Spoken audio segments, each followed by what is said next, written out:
की धारावाहिक तारक मेहता का उल्टा चश्मा व टीवी शो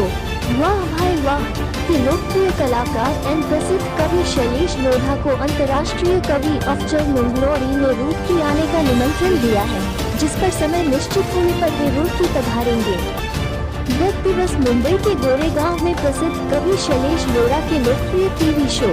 वाह भाई वाह के 300 एपिसोड पूरे होने पर प्रसिद्ध अंतर्राष्ट्रीय कवि व शायर अफजल मंगलोरी को वाह भाई वाह शो का हिस्सा बनाते हुए उनके कई एपिसोड शूट किए गए।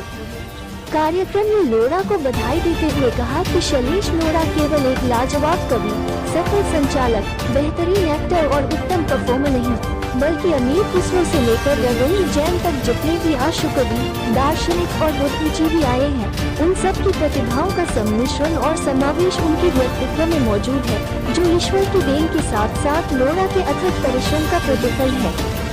ऐसी प्रतिभाएं सदियों में पैदा होती है। लोढ़ा के सम्मान में अपने विचार प्रकट करते हुए उत्तराखंड सरकार के भाषा विभाग में उर्दू अकादमी के उपाध्यक्ष रहे अफजल मंगलोरी ने कहा कि मुंबई कलाकारों,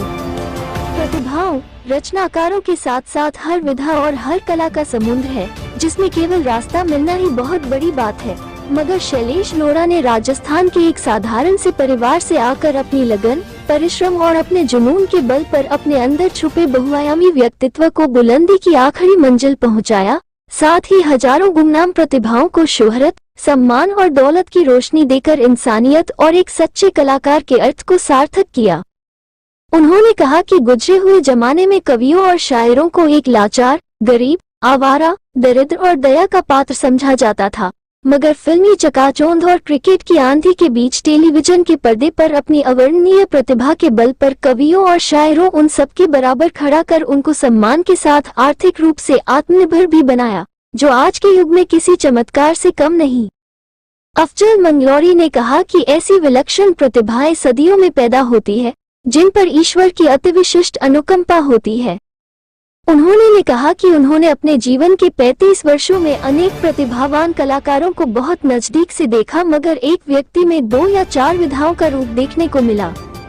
अनगिनत कलाओं और विधाओं का मजमुआ, सम्मिश्रण, सिवाय शैलेश लोढ़ा के कोई नजर से नहीं गुजरा। इस सब के बावजूद उनकी सादगी, सहजता, मिलनसारी और कला को इबादत का दर्जा देना उनके व्यक्तित्व को उस ऊंचाई तक पहुंचा देता है, जहां किसी का पहुंचना मुश्किल ही नहीं नामुमकिन है।